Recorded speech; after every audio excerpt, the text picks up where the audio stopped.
Amin. Amin. Apa saya harus suruh Anda duduk? Oke, silakan duduk. Nah, oke. Saya pikir kalian ini jemaat yang dipimpin roh. Ternyata mesti dipimpin oleh pembicara juga ya. Nah, saya mau berbicara daripada... Oke, di mana ya klikernya?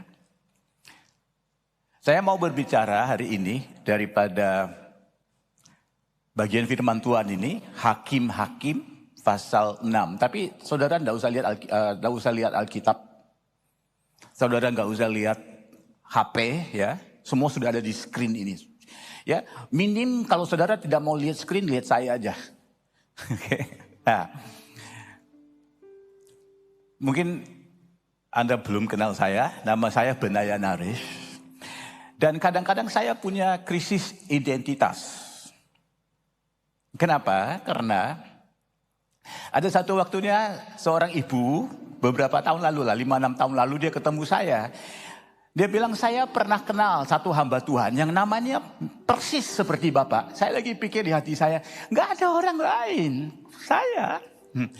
Lalu saya bilang, kapan ibu ketemu orangnya? Oh itu dulu, lama dulu. Tapi orangnya beda daripada Bapak, beda. Ya coba kasih tahu, dia orang Indonesia atau orang Malaysia? Malaysia. Saya Malaysia, oke nggak apa-apa. Dia tampaknya seperti orang Chinese, orang pribumi, orang India. Orang India, ya saya itu kan. Bayangkan saudara orang Malaysia, tampaknya kayak ini, bisalah ngomong sedikit bahasa Indonesia, namanya Benaya Naris. Ada nggak yang lain nggak saudara? Gak ada. Tapi kata-kata yang dia sampaikan seterusnya itu bisa menyakitkan hati saudara. Dia ngomong ya, orang itu sangat peka kepada Roh Kudus. Oh ya, maksudnya orang ini yang ada sekarang di depan dia tidak. Berarti kalau orangnya sama, dulu dengan sekarang orangnya sama, berarti sudah mundur loh. Nah, kan kedua dia bilang, orangnya itu gemuk. Tidak seperti Bapak, kurang gemuk. Oh, berarti saya masih belum langsing ya. Dan ternyata waktu saya jadi langsing, urapan saya juga hilang. Nah, Bapak Ibu, identitas kita tidak seharusnya, walaupun saya mengerti kalau terjadi begitu, tidak seharusnya dibentuk daripada kata-kata orang lain. Memang siapa diri kita itu akan dibentuk oleh pandangan dan opini. Tapi biarlah pandangan dan opini itu pandangan dan opini Allah. Kenapa?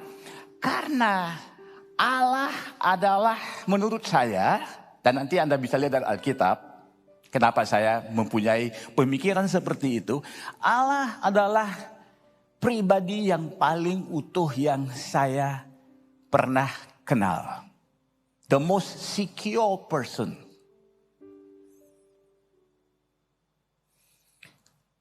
Siapa namamu? Aku adalah aku. Wah, ada nama lain? Aku adalah aku.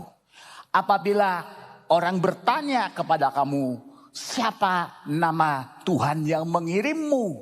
Katakan kepada mereka, aku adalah aku. Banyak kali saya ditantang orang, adakah pernah Tuhan Yesus itu mengaku dengan terang-terangan dirinya itu Tuhan? Saya bilang, kalau orang itu sudah secure, sudah utuh, nggak usah mengatakan siapa dirinya. Masa saya mau kasih tahu sama istri saya, ingat ya, saya suamimu. Nggak usah kan, saya tahu siapa diri saya. Tapi daripada perbuatannya dia, kita tahu kan, dia siapa. Secure. Siapa diri saya itu bukan ditentukan oleh apa yang saya katakan tentang diri saya. Ya kan? Nah, saudara, Tuhan itu paling secure karena dia punya anak berapa? Coba, anaknya berapa? Menurut Alkitab anaknya satu kan? Dan dia mengizinkan anak itu mati. Itu secure nggak? Kalau Anda tidak setuju, saya mau tes Anda ya. Kalau Anda punya anak beberapa, coba korbankan satu. Apalagi kalau anakmu cuma satu, mau nggak? Ya, kalau Anda mau, nanti saya lapor dulu ke polisi ya. Nah, maka saya katakan, Tuhan adalah pribadi yang paling utuh yang saya kenal. Lalu kalau saya mendalami firman-Nya, keutuhan yang sama akan meresapi jiwa saya. Maka saya memberikan judul Identity Encounter. Orang yang identitasnya sudah dibentuk oleh Allah, orang seperti itulah yang sesungguhnya hidup di dalam roh. Ya, ada banyak orang yang bisa berbahasa roh, tapi mereka tidak utuh dalam jiwa mereka. Karena saudara, yang membuatkan kita dibimbing masuk ke dalam seluruh kebenaran itu bukan bahasa roh. Walaupun bahasa roh itu penting. Tetapi pribadi yang bernama Roh Kudus. Kalau Roh Kudus ada dalam diri kita akan menyerahkan diri kita kepada Roh Kudus, makin hari makin dibentuk oleh Roh Kudus untuk mengetahui siapa diri kita. Menurut saya, dalam perjanjian baru, rasul yang paling hebat, itu menurut saya lah, Anda tidak perlu setuju ya. Rasul yang paling hebat itu Paulus. Karena kira-kira 70% daripada Alkitab perjanjian baru ditulis oleh Paulus. Nah, kenapa Paulus ini hebat? Mau tahu atau tidak mau tahu? Saya tidak mau kasih tahu, saya tidak mau paksakan Anda mendengar ya. Kalau mau mesti angkat tangan dulu. Oke, yang tidak angkat tangan silakan bubar. Benar-benar mau tahu. Saya mau tahu Anda berapa desperate mau tahu kenapa Paulus paling hebat. Angkat tangan tidak cukup karena biasa angkat tangan. Angkat kaki coba. Ini desperate nih. Orang-orang seperti ini dia bisa jauh dalam Tuhan. Bisa jadi Paulus kedua ini. Ganti nama aja Paulus. Oke. Kenapa? Karena Paulus tidak pernah ketemu face to face dengan Tuhan Yesus. Online juga tidak, on-site juga tidak. Oke? Dan dia menyatakan dalam 1 Korintus 11 ayat 1. Ikutlah saya. Weh. Kepalanya itu besar ya, pakai helm ya, tolong ya. Kan kalau pembicara hari ini kan bilang jangan ikut saya, ikut Tuhan loh. Nah, pernah saya katakan kepada satu orang pembicara, kalau jangan ikut kamu, ikut Tuhan, gak usah kamu naik panggung. Biar Tuhan aja naik panggung kan. Ikut aku, sama seperti aku ikut Yesus Kristus. Gimana ya Paulus, kau mau ikut orang yang kau gak pernah ketemu? Hebat. Hebat kehidupan dalam rohnya. Gak ada satu rasul lain yang pernah katakan, ikut saya ya, sama seperti aku ikut Yesus. Mereka menceritakan dulu waktu kita bersama dengan Tuhan, gitu pernah. Tapi gak ada orang yang seperti Paulus mengatakan, ikutlah aku. Sama seperti aku ikut Kristus. Kualitas hidupnya sangat luar biasa. Kenapa Paulus menjadi inspirasi buat saya? Karena saya juga tidak pernah ketemu dengan Yesus. Saya juga tidak hidup 2000 tahun lalu. Paulus memberikan kepada saya pengharapan. Saya juga bisa memiliki kualitas hidup yang dialami Paulus. Karena Paulus juga sama seperti saya. Dan Paulus dalam 1 Korintus 15 ayat 10. Dia sempat mengatakan kata-kata yang sangat mirip dengan aku adalah aku. Dia mengatakan begini. Dengan kasih karunia Allah, aku adalah sebagaimana aku ada sekarang. Nah itu yang saya katakan kepada ibu itu. Ibu, yakinlah. Yang kamu bicara itu tentang Benaya Nares, itu orang yang sama di depanmu.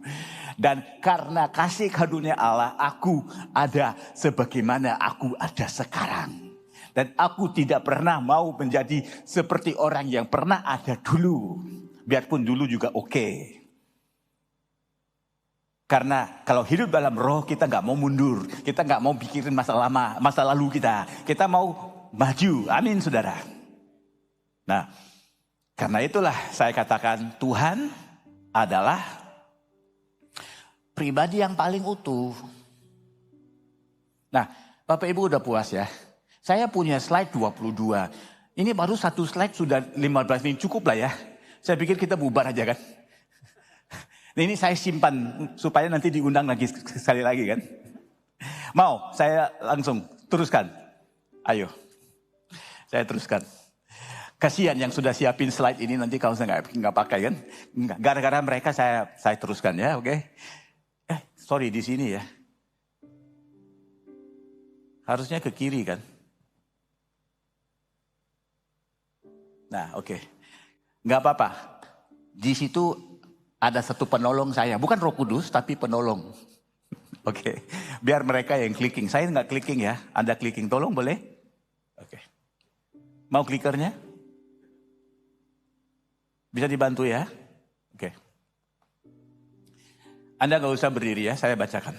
Pasti kalau Anda duduk sambil mendengar firman Tuhan, tetap masuk surga kan?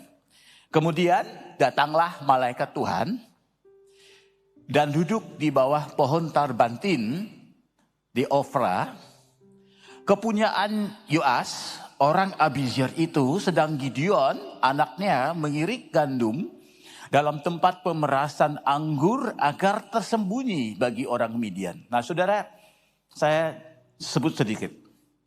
Kalau mau mengirik gandum, tempatnya di luar. Kan gak pantas, gak sesuai, gak cocok. Mengirik gandum di tempat pemerasan anggur, nanti anggurnya rusak. Tapi kenapa dia lakukan itu? Dijelaskan dalam Alkitab. Dia lakukan itu karena tempat pemerasan anggur itu tertutup. Dia nggak mau dilihat oleh orang Midian. Karena waktu itu orang-orang Israel, mereka sudah jauh dari Tuhan dan proteksi mereka sudah turun. Ya, imun sistem mereka sudah turun. Mesti ada boosternya. Lalu Tuhan datang kasih boosternya. Karena itu mereka sekarang dikuasai oleh musuh-musuhnya. Harusnya mereka menguasai musuh-musuh, tapi musuh-musuh sudah menguasai mereka. Lalu Tuhan mau memakai si Gideon ini untuk meluruskan situasinya. Tapi ada masalah, Gideon tidak bisa dipakai oleh Tuhan karena dia mengalami krisis identitas. Coba kita teruskan. Malaikat Tuhan menampakkan diri kepadanya dan berfirman kepadanya, demikian. Lipi, kamu mengerti nggak kalau saya ngomong? Saya pikir Tuhan itu orang Amerika. Coba lihat.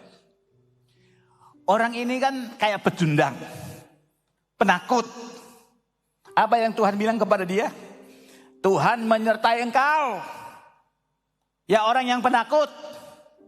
Oke, coba respon saya. Kalau saya sebut dengan benar, Anda bilang amin. Kalau saya salah, bilang pulang.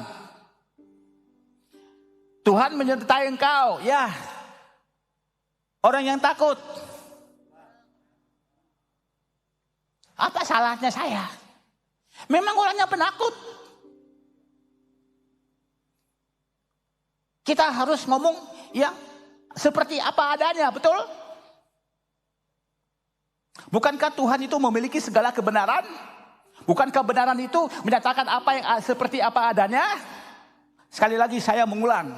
Bukankah kebenaran itu menyatakan apa yang sedang ada dan sedang yang wujud yang seperti apa adanya? Bukankah kebenaran itu sama dengan reality? Bukankah kebenaran itu sama dengan fakta? Kalau begitu, ayat ini mesti dicoret. Karena tidak sama dengan fakta, tidak sama dengan reality, tidak sama dengan apa adanya. Ini yang membuatkan saya berpikir Allah adalah pribadi yang paling utuh. Saya aja kalau melihat anak saya kurang berprestasi ikut potensinya, saya nggak tahan. Saya harus belajar dari orang Amerika. Karena orang Amerika semuanya bagus, awesome, luar biasa. Nah, saya sambung ya. Tuhan menyertai engkau, ya pahlawan yang gagah berani. Gimana? Tapi tidak sesuai fakta. Tidak sesuai reality.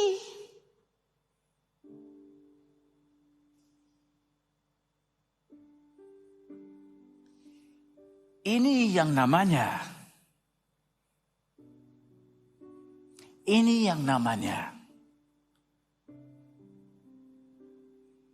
roh nubuatan. Anda tidak melihat reality dan fakta, tapi Anda melihat kebenaran. Waktu saya membaca ayat ini, saya berkata kepada diri saya dan kepada Tuhan, Tuhan bantu saya. Yang saya tahu hanya fakta, the reality. Saya tidak tahu apa itu kebenaran. Ajar saya Tuhan. Karena saya sering hanya melihat apa adanya. Saya sering ikut dengan perasaan yang wujud, yang muncul. Kasih tahu saya apa itu kebenaran supaya saya bisa hidup di dalamnya. Oh, clicker, tolong. Jawab Gideon kepadanya. Ini coba lihat ya.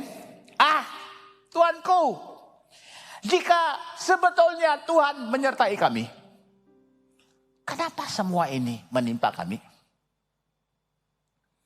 Di manakah segala perbuatan-perbuatannya yang ajaib yang diceritakan oleh nenek moyang kami kepada kami? Pak, orang itu dulu ya, sangat diurapi, sangat peka kepada Tuhan. Bukan seperti orang di depan saya. Kan sama aja kan?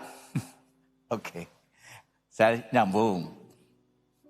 Ketika mereka berkata, bukankah Tuhan telah menuntun kita keluar dari Mesir? Tapi sekarang Tuhan membuang kita. Menyerahkan kami ke dalam cengkeraman orang Midian. Ini salah Tuhan semua. Teruskan. Bukankah aku mengutus engkau? Aku sudah bilang kamu pahlawan gagah berani. Aku mengutus. Kalau aku mengutus semuanya bisa dibalikin. Dia nyambung lagi. Tuanku. Saya ngira dia ini orang Hokkien. Karena orang Hokkien suka Saya tahu isi saya Hokkien. Kadang-kadang itu saja yang dia ngomong. Waktu saya lupa mau beli sesuatu. Udah beli enggak? Belum. Saya pikir dia itu keturunan Gideon kali ya. Tuhanku. Dengan apakah akan ku selamatkan orang Israel? Mana bisa aku? Ketahuilah. Sekarang dia ngomong fakta ya. Saya kadang-kadang ketawa ya. Dalam doa saya dengar kadang-kadang orang bilang, Tuhan kami mau bubar. Masa Tuhan gak tahu kita mau bubar? Apa Tuhan itu lagi tidur ya? Tuhan kan engkau kan tahu besok kami hari libur. Of course lah Tuhan tahu. Sebelum kamu lahir Tuhan tahu besok tuh hari libur. Oke, tapi gak apa-apa. Dia ngomong, ketahuilah. Wow, saya mau kasih tahu fakta ya. Faktanya apa? Kaumku adalah yang paling kecil di antara suku Manase. Dan aku pun seorang yang paling muda di antara kaum keluargaku. Ini namanya fakta, bukan kebenaran. I am the smallest of the smallest of the smallest. Saya yang paling kecil daripada yang paling kecil daripada yang paling kecil. Ini identitas. Pertanyaan siapa? Saya. Siapa yang memframingkan, siapa yang merangka cara berpikiran ini dalam hati Gideon? Who told him that? Ya, memang faktanya mereka paling kecil. Siapa yang ngomong itu? Nah, saya mau kasih tahu apa yang dikasih tahu orang tua saya kepada saya. Anda lihat saya orang apa? Nah, itu adalah tanggapanmu, itu bukan fakta. Saya adalah keturunan Sri Lanka. Tahu Sri Lanka? Orang yang berseri-seri dan sangat langka. Waktu saya kecil di sekolah kan harus milih keturunan itu apa? India, Melayu, Chinese. Ada satu yang namanya lain-lain. Papa saya sudah kasih tahu waktu masuk sekolah. Hey, kamu tampaknya India, tapi kita bukan orang India. Kita orang apa? Kita Sri Lanka. Tapi papi di sana nggak ada Sri Lanka. Ada yang lain-lain. Kamu lain-lain. Aduh, aku ini lain-lain. Lain-lain. Aku gak mau jadi lain-lain. Kemudian aku pindah sekolah. Di sekolah itu, yang lain-lain itu kebanyakannya itu orang Portugis. Yang keturunan Portugis. Namanya Santa Maria, Lopez, Nunes, Van Huysen. Van Huysen itu Belanda. Lalu waktu saya ditanya, kamu ini apa? Saya juga bilang, saya Portugis. Kok kamu hitam? Ya, dari pihak mama. Papa saya memang Sri Lanka. Mama saya Portugis. Karena saya juga mau belong. Saya nggak mau lain-lain. Tapi papa saya bilang begini. Kita ini bukannya orang India. Kita nggak banyak. Tapi kita ini istimewa. Framingnya beda kan? Dia kasih tahu, kita ini harus jaga-jaga ya, nyamar ya. Jangan kasih tahu kita itu Sri Lanka, kasih tahu kita tuh India. Karena lebih banyak orang India kan. Nah kamu bilang kamu India, kamu bisa mau bilang Portugis juga boleh, nggak apa-apa. Tapi jangan bilang kamu Sri Lanka, sebab Sri Lanka itu memang langka. Memang identity problem saya, karena papa saya bilang, kamu jangan menikah dengan yang lain ya. Karena daripada dulu sampai sekarang, kita itu pure. Pihak mama, papa semua pure. Sri Lanka dulu. Kamu menikah dengan Sri Lanka ya. Dalam keluarga saya semua menikah dengan Sri Lanka kecuali saya. Beri tambah lagi kan identitas problem. Waktu anak saya lahir, mama saya bertanya, kenapa dia gak mirip seperti kita? Kita tuh siapa? Masa anak itu gak mirip dengan saya? Ya tapi memang gak persis lah. Kita semua identitas problem. Saya punya identitas problem. Anak saya punya identitas problem. Aduh. Tapi itu framing dari orang. Siapa yang kasih tahu? Pak. Nama saya Wongso Putra. Tapi sebenarnya saya Wong. Tapi saya mesti menyamar. Karena di sini kan. Siapa yang kasih tahu? Who told you that? Kalau Tuhan kasih tahu nggak apa-apa. Ini dia khotbahin Tuhan. Tuhan nggak tahu ya. I'm the smallest of the smallest of the smallest ya. Karena itu aku nggak bisa dipakai. Karena itulah sebabnya sebetulnya. Bukan karena orang Midian itu kuat. Sebetulnya dia mengirik gandum di tempat pemerasan anggur. Karena dia punya identitas problem. Ayo. Berfirmanlah Tuhan. Aku menyertai engkau. Dan sebab itu, kalau aku menyertai engkau, aku akan memulihkan identitas engkau. Kamu akan jadi seperti aku. Aku adalah aku, kau jadi seperti itu. Saya orang apa? Istri saya orang Hokkien. Lalu anak saya bertanya, saya apa? Kamulah. Kamu adalah kamu. Karena kita nggak ada yang ikut keturunan lagi. Keturunan itu fakta. Kebenaran kita adalah kita. Siapa yang Tuhan tentukan, itulah kita. Ya, ayo. Nah, poin pembicaraan saya. Pembentukan identitas, pembenahan identitas, pemilihan identitas. Berikutnya. Apabila dua pribadi bertemu, ya. Oke. Siapapun lah, itu pacarmu, atau sekarang sudah married jadi istrimu. Apabila dua pribadi bertemu akan wujud 6 persepsi. Persepsi pertama, apabila dua orang bertemu, ya contoh nih, dua orang ini bertemu nih. Cara satu orang memandang orang lain. Dia ini hitam ya. Saya juga lihat ngomongnya juga agak lucu ya. Tidak seperti kita ya. Nah itu cara pandang. Saya juga lihat, ini jemaatnya semua diem-diem aja ya. Gak respon sama saya ya. Jadi sudah ada berapa persepsi? 2. Ini bapak ini ya, dia duduknya begitu ya. Kayaknya dia tubuhnya tertutup ya. Enggak pak, saya cuma kedinginan. Jadi kan persepsi ada 2 kan. Nah tambah lagi, terus. Kemudian cara pandang kepada diri sendiri. Nah, saya ini pakai baju begini, gak cocok ya. Udah tua begini pakai jeans lagi ya. Atau Anda juga lihat dirimu, waduh, kalau dia kan pakaiannya bagus, saya kurang bagus ya. Sudah ada berapa persepsi sekarang? 4. Nah, persepsi yang kelima dan keenam itu adalah titik buta. Karena kita nggak bisa lihat semua tentang orang lain. Dan tidak bisa melihat semua tentang diri kita. Karena itu saya selalu mengatakan kepada orang yang baru berpacaran, kemudian minta counseling. Saya bilang, kalian tahu nggak? Masalah kalian itu dalam hubungan ini ada 2 pribadi tapi 6 persepsi. Nah, slide berikutnya. Saya yang introduce kepada keluarga saya.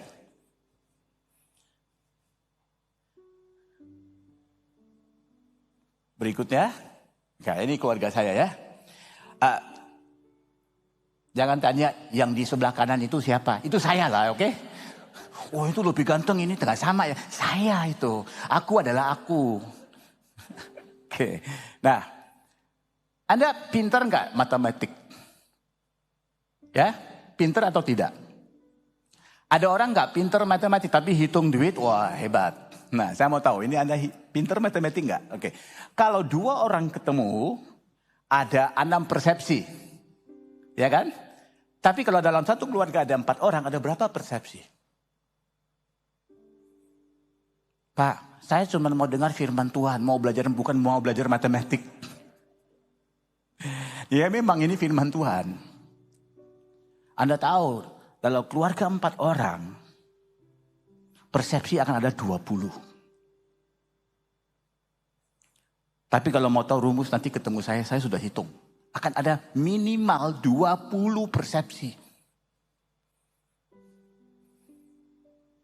Lalu waktu saya lihat keluarga saya tidak berpikir, cuma punya 2 anak, 1 istri, udah 30 tahun married, pasti enteng lah. No. Dalam interaksi kami itu akan ada 20 persepsi.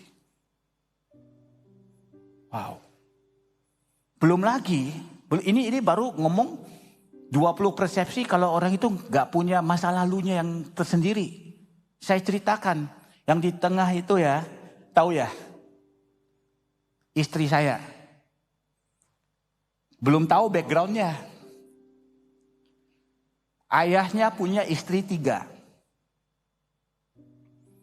Lalu punya anak 26.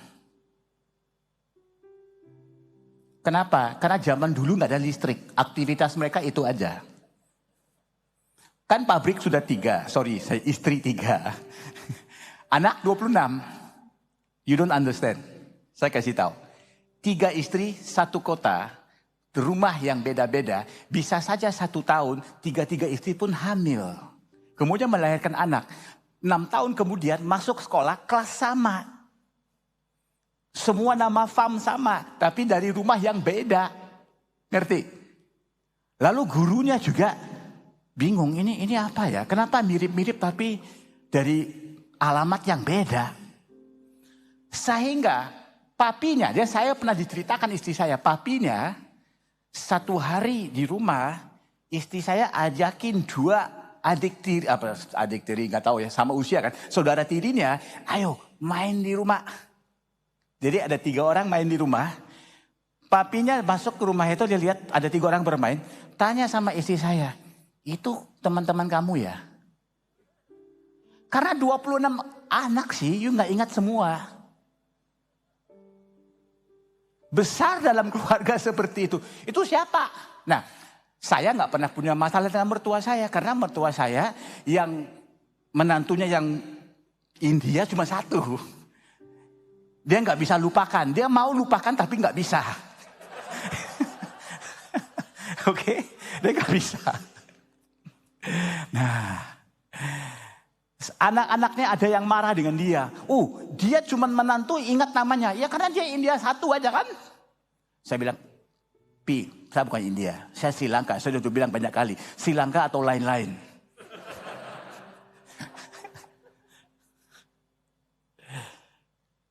Itu baru istri saya. Sudah ada backgroundnya sendiri. Kemudian ada 2 anak itu. Hitachi mereka. Tahu Hitachi? Hitam tapi Cina. Yang pertama itu usia 13 tahun sudah pindah ke Australia tinggal sendiri. Pernah tinggal di Eropa sendiri. Pernah macam-macam masalah sendiri dia hadapi sendiri. So, ada lagi dunia internalnya yang berbeda. Yang paling kecil, dia mengatakan kepada saya, kenapa koko saya begitu hebat? Saya siapa? Wah, berarti dalam keluarga saya bukan 20%, ada lebih daripada itu. I can't solve it. Ayo, terus. Belum lagi ya, saya bilang ya, anak-anak saya seringkali dipanggil orang sausage. Di luarnya hitam, dalamnya Chinese. Sausage. Belum lagi, mama saya bilang, saya susah loh mau terima anak-anak kamu, karena gak mirip dengan kita. Saya bilang, kita tuh siapa? Saya ayahnya mereka. Dan seringkali ngomong di depan mereka. Seolah-olah mereka itu gak ada telinga mendengar dan hati untuk merasakan. Dan gak ada alasan. Kalau Anda punya Roh Kudus dan Tuhan, there is no excuse. Oke? Tapi kenyataannya begini, ya. Ini ada satu konsep yang saya sebut konsep rata-rata. Sorry kalau Anda tidak mengerti karena saya bikin sendiri, saya main hentam aja lah. Konsep ini juga tidak wujud dalam bahasa Inggris, saya cuma main hentam. It's the concept of average. Nah, Bapak sudah married, Pak? Punya keluarga berapa orang? 2 orang ya? Oke. So, menurut konsep ini, Bapak ini akan dipengaruhi oleh lingkungan Bapak. Tidak bisa melebihi lingkungan itu. Kecuali Anda mau rubah lingkungan. You are stuck with that. Nah, tidak mungkin saya ngomong, wah keluarga saya ini masalah lah. Saya rubah keluarga aja. I change to another family. Saya tukar. Nggak bisa. Saya juga nggak bisa bilang nggak boleh keluarga saya. Karena kalian ini goblok semua. Saya juga jadi goblok. Menurut konsep rata-rata. Karena kalian ini semua dari kaum yang paling kecil, dari suku yang paling kecil. Saya juga jadi seperti kalian. You cannot say that. Karena Anda dipenuhi Roh Kudus bukan untuk hidup dan tenggelam di dalam lingkungan itu, tapi untuk mentransformasikan lingkungan itu. Tuhan, apa yang saya bisa lakukan? Di sini semua pecundang. No, saya akan menyertai kamu. Saya akan mengirim kamu bukan hanya untuk menyelamatkan bangsa ini daripada Midian, tetapi untuk memulihkan bangsa ini. Tapi saya cuma 1 orang. Saya hanya butuh 1. Yang mati di kayu salib bukan beribu-ribu. Cuma 1. I just need 1. Saya tidak ada power. No, bukan you tidak punya power. You tidak punya identitas.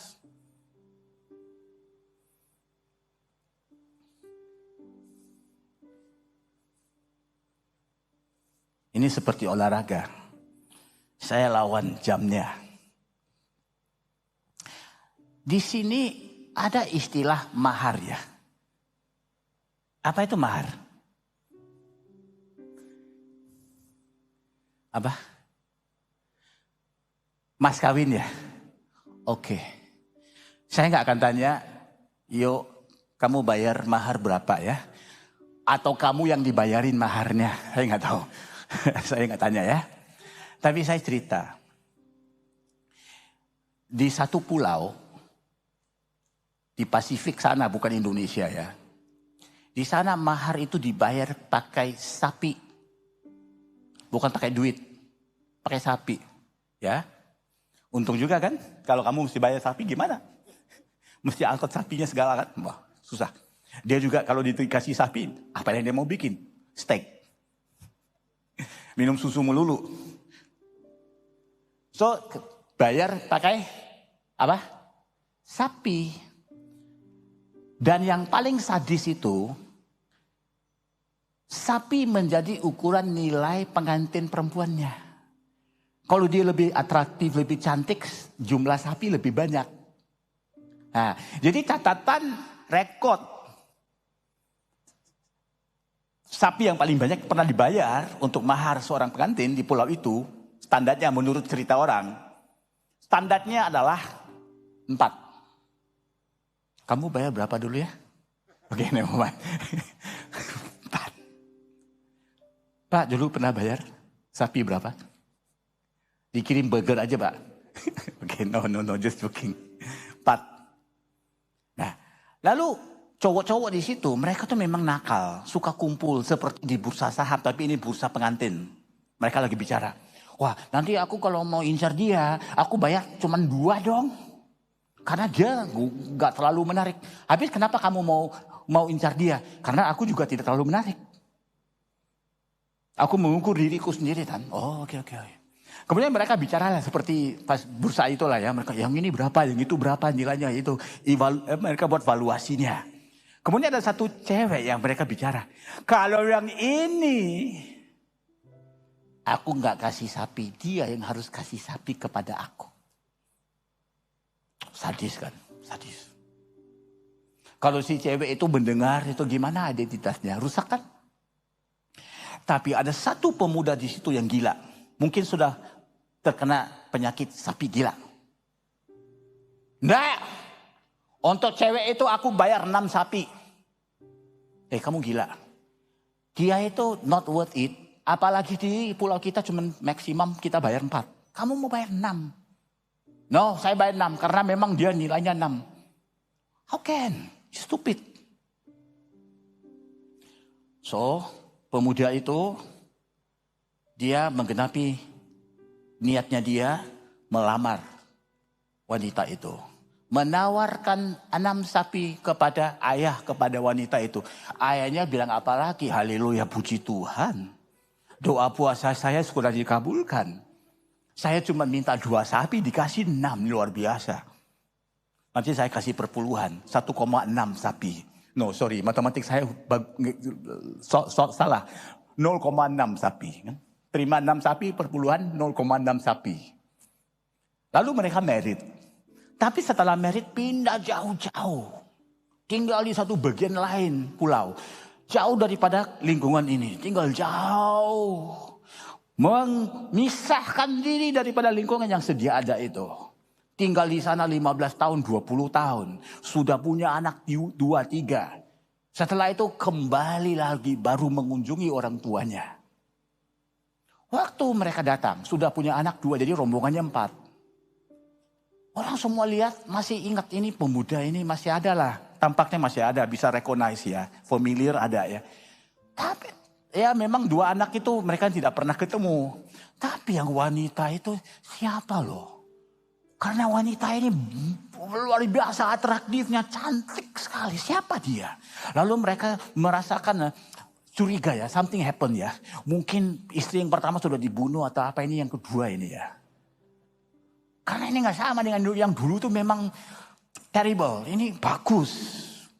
Lalu mereka penasaran tapi kan Gak sopan ditanya terus kan, jadi diam-diam. Lama-lama si papanya juga, ini di mana anakku? Di mana anakku? Inilah anakmu. Nggak mungkin. Saya tahu anakku bukan standarnya begini. Lalu in the end dia disuruh kasih penjelasan. Dia bilang gini, aku bayar 6 sapi untuk dia. Aku bawa dia keluar daripada lingkungan ini. Aku mau mematahkan konsep rata-rata. Aku membuat satu lingkungan baru. Tiap hari aku berkata kepada istriku, ingat, di pulau ini gak ada orang pernah bayar lebih dari 4 sapi. Tapi untukmu, aku bayar 6 sapi. Engkau adalah wanita 6 sapi. Kalau Anda sangat berani hari ini, pemberani, pulang rumah pasti tahu ke istrimu. Engkau adalah istri 6 sapi. Berani gak? Tapi jangan salah ngomong, kau sapi. Kau sopo. Mati kau hari ini. Hari ini pasti masuk kerajaan sorga kamu. Setiap hari aku berkata kepada dia, Engkau adalah wanita bernilai 6 sapi. Di dalam pulau ini, nggak ada seorang pun yang pernah menerima 6 sapi. Tapi kau, karena engkau adalah di atas semua mereka. Lama-lama perkataan itu mulai meresap ke dalam jiwanya. Daripada jiwanya, penampilannya mulai berubah. Karena itulah yang menjadi dampak daripada kebenaran saudara. Teruskan. Itulah menjadi awal mula pembenahan identitas. Teruskan. Apabila Tuhan bertemu dengan Anda, berapa pribadi dalam pertemuan itu? 2, tapi tidak ada 6 persepsi. Matematiknya berubah. Saya sudah hitung. Saya sudah bertanya sama Tuhan, confirm ya Tuhan ya. Berapa persepsi kalau kita mengadakan pertemuan dengan Tuhan? Cuman 3. Persepsi Anda terhadap dirimu sendiri. Tuhan, aku yang paling kecil daripada yang paling kecil daripada yang paling kecil. Aku lain-lain Tuhan. Kedua, persepsimu terhadap Allah.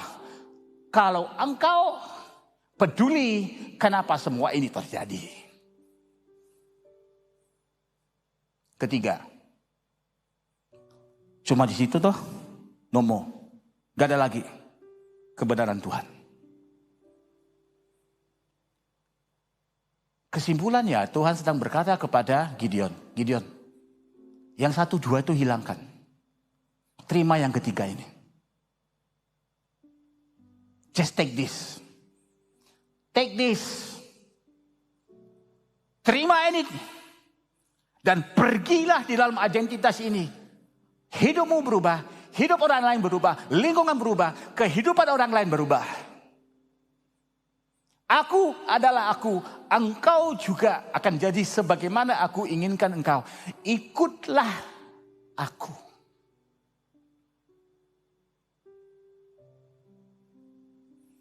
Maka setiap kali Yesus dihadapi tantangan daripada orang-orang Farisi, dia tidak berkata demikianlah berfirman Allah, tidak. Dia berkata begini, aku berkata. Aku berkata. Wow, itu adalah bukti orang yang identitasnya sudah sangat utuh. Aku berkata. Pak, Bapak mau menikahi dengan dia karena Tuhan suruh. No. Aku pilih.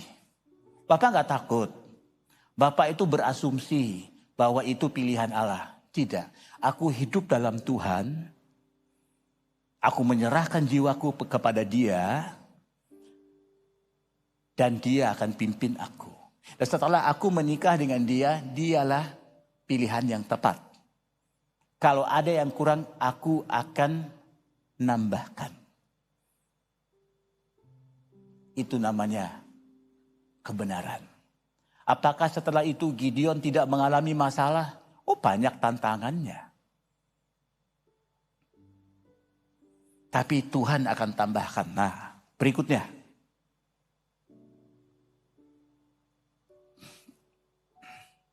Slide berikutnya ya.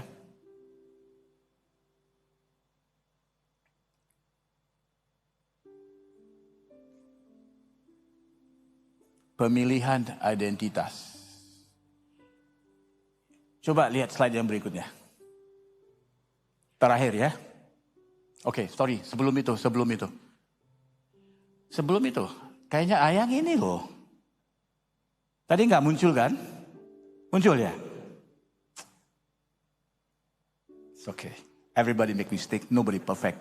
I'm alright. Aku adalah seperti bagaimana aku adanya, seperti itu, nggak apa-apa. Karena kalian kan juga orang-orang baik kan? Seperti keluarga kan? Nanti siang aku datang rumah ya? Karena keluarga kan? Dikasih makan nggak? Oh yes.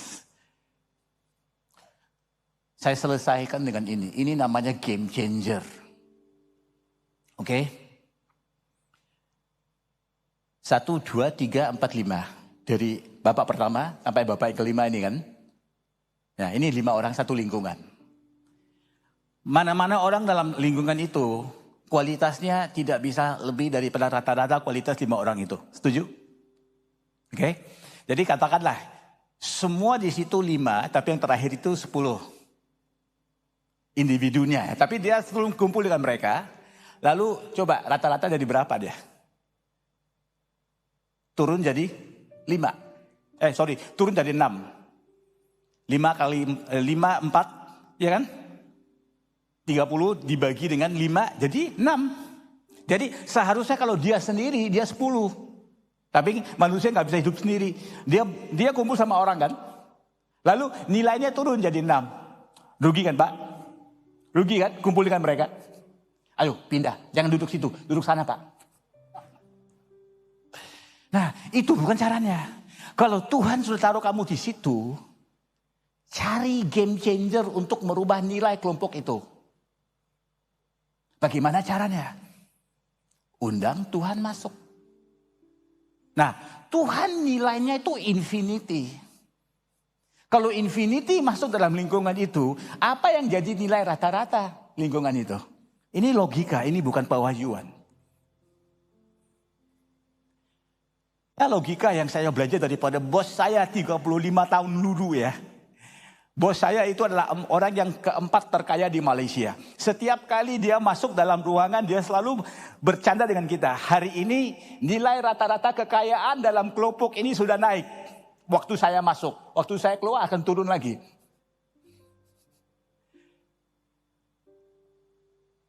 Sampai satu hari saya bertanya kepada dia, saya memberanikan diri. Jadi gak berarti kan kalau Bapak kaya. Karena kita cuman nilainya naik secara teori aja kan. Lalu dia berkata kepada saya, you stupid. Ya memang kalau dia kaya dia bisa manggil siapa-siapa pun stupid. Apalagi kan anak buahnya, you stupid. Why don't you learn from me? Ya lama-lama ya waktu saya keluar dari perusahaan ditanya saya, kenapa kamu keluar? Because I learn from you. What you learn from me? Saya bilang kalau saya terus di sini nggak ada gunanya. Karena nilai saya ditentukan oleh prestasimu. Tapi bagaimana orang di luar yang belum kenal kamu? Saya membawa nilai itu keluar dan saya akan meningkatkan nilai mereka. Ya pintar juga ya kamu. Ya memang kan saya learn from you. Nah bayangkan kalau bos itu saya geserkan. Tapi bos saya yang sesungguhnya itu Tuhan, saya bilang masuk Tuhan masuk. Apapun yang kamu katakan itu yang saya tangkap. Itu yang saya pegang. Itu yang saya minum, makan. Saya absorpsi semua itu. Kemudian apa yang jadi dengan saya? Bukan saja kamu berubah. Yang tadi kamu ngomong itu yang 20 persepsi. Punya macam-macam masalah mereka kan. Kamu berdampak ke mereka. Dan juga ajarin konsep ini kepada mereka. Nanti waktu mereka ketemu lingkungan mereka, efek sama juga terjadi loh. Oh ya, ini namanya pemilihan identitas. Saya tidak memilih lingkungan saya tetap di lingkungan saya, tapi saya memilih bos saya. Dia menentukan identitasnya. Saya selesaikan. Siapa diri saya tidak ditentukan oleh persepsi saya terhadap diri saya. Siapa diri saya tidak ditentukan oleh persepsi orang lain terhadap diri saya. Siapa diri saya tidak ditentukan prestasi saya. Tidak. Siapa diri saya juga tidak ditentukan potensi saya. Karena saya juga tidak tahu apa potensi saya. Siapa diri saya ditentukan oleh apa kata Allah. Dia bilang saya pahlawan gagah, biarpun gak ada bukti, saya percaya. Dan saya akan mulai mengatur hidup saya menurut kebenaran itu. Kalau dia bilang saya ini adalah pendeta bernilai 6 sapi, biarpun saya hanya bernilai 1 sapi, saya akan mulai hidup dan persiapan untuk menjadi nilai 6 sapi. Dan saya akan bergaya untuk hidup seperti bernilai 6 sapi. Saya akan berdandan seperti itu, kalau laki-laki berdandan lah ya. Nah, that's the point. Identitas itu adalah pilihan. Anda pilih apa? Anda mau duduk atau berdiri sekarang? Saya tidak suruh. Mau duduk atau berdiri? It's your choice. Kalau saya berdiri, kenapa Anda duduk? Jangan tunggu sampai orang suruh kamu duduk, berdiri. Tadi saya suruh duduk kan? Sekarang saya tidak suruh berdiri. Anda mau duduk atau mau berdiri? Come on. Jangan pikir saya paksa loh. Karena nggak ada orang yang paksa kamu milih identitas. Kamu yang milih. Masalah kita selama ini karena kita lagi ditunggu disuruh. Kalau Tuhan sudah kasih kita pilihan, kenapa kita serahkan pilihan itu kepada suasana dan situasi? Ayo, slide berikutnya. Slide berikutnya lagi. Saya mau Anda membacakan statement-statement ini. Tapi kalau ada komanya, kamu berhenti dulu ya. Hitung 1, 2, baru nyambung. Oke? 1, 2, 3. Aku adalah anak Allah. Coba berhenti dulu. Anak Allah loh. Teruskan. Diciptakan menurut gambarnya. Stop. Saya lihat Anda, saya tidak yakin Anda diciptakan menurut gambarnya. Tapi peduli apa engkau kalau aku tidak yakin? Karena ini bukan menurut pandanganku. Ini menurut kebenaran. Lalu teruskan. Dan hidupku didesain untuk menggenapi tujuannya. Apa yang aku butuhkan untuk sampai di garis akhir itu semua Tuhan sudah sediakan. Cuma tinggal saja saya berjalan di dalamnya. Ayo, yang the next point.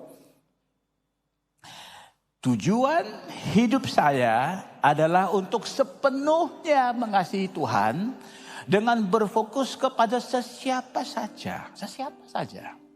Teruskan. Bukan hanya untuk kaum dan suku saya saja. Atau mereka yang mampu membalas jasa saya.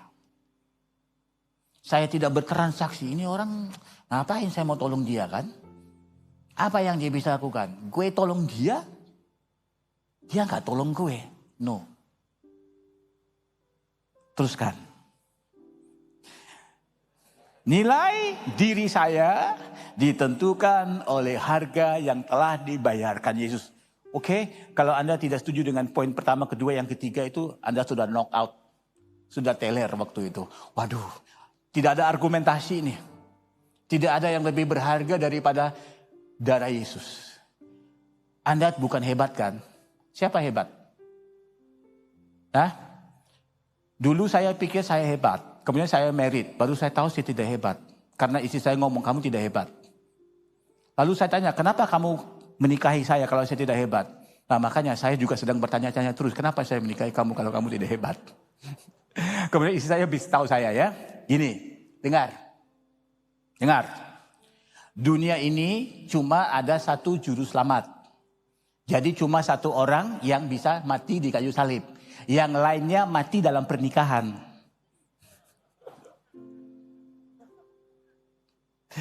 Jadi kenapa Tuhan suruh saya merit sama kamu? Supaya kita bisa sama-sama mati. Mau gak diundang istri saya datang khotbah sini? Dia lebih hebat dari saya. Wow. Oke. Yesus mati di kayu salib. Untuk kita yang lainnya kita merit. Dari siapa yang merasa hebat? Kayaknya Anda belum merit ya. Saya doakan supaya Anda cepat-cepat disalibkan. Bukan. Menikah yang nanti efeknya kurang lebih sama. Cuma disalibkan itu mati cepat. Kalau disalibkan itu mati cepat. Kalau menikah itu matinya pelan-pelan. Tapi mati loh. Oke. You married. And you still laughing. Ada orang dalam kesedihan dia bisa senyum-senyum juga. Menutup kesedihannya dia. Saya juga sama. Di tengah kematian itu, istri saya tanya sama saya, kamu gak takut pandemi? Saya udah punya kamu, saya udah gak takut pandeminya. Saya lebih takut kamu dengan pandemi. Takut sama kamu tuh mengatasi takut pandemi.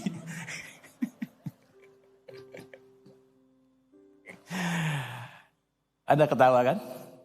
Jemaat saya bilang, Bapak ini lihai, licik. Sebetulnya dia tegur kita. Kemudian suruh kita ketawa-ketawa. Waktu kita ketawa, firmannya masuk dalam mulut kita. Ya memang itu strategi saya ya. Firman Tuhan kepada kita. Pilihlah kebenaran.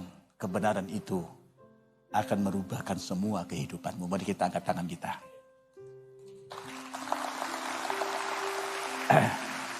Ini jemaat sudah terlalu berani ya. Saya suruh angkat tangan, tepuk tangan kalian.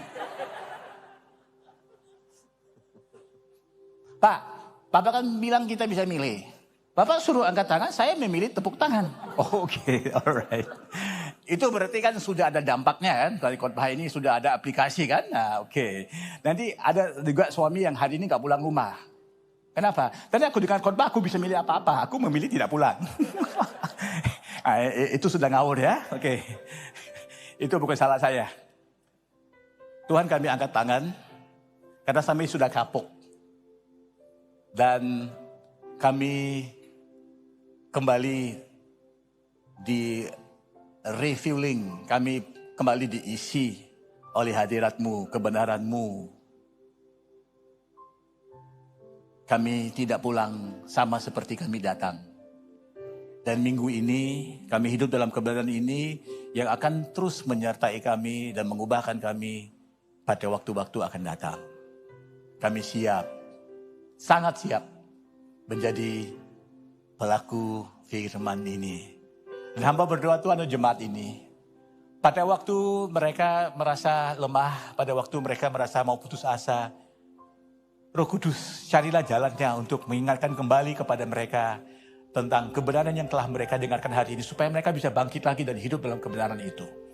Apabila mereka merasakan bahwa masalah mereka terlalu berat, tidak bisa ditanggung lagi.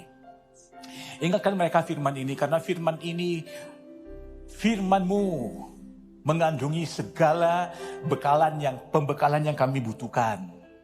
Firman itu tidak pernah akan kembali kepada Engkau sia-sia. Bahkan firman itu akan menghasilkan sesuai dengan keinginan-Mu. Hamba sudah selesai berbicara Tuhan. Roh Kudus-Mu yang menyuburi, menyirami, bahkan menambahkan. Dalam nama Yesus Kristus, mari sama-sama kita katakan, amin. Dan kita menyembah Dia. Kita menyembah Dia, saudara. Kita menyembah Dia. Hanya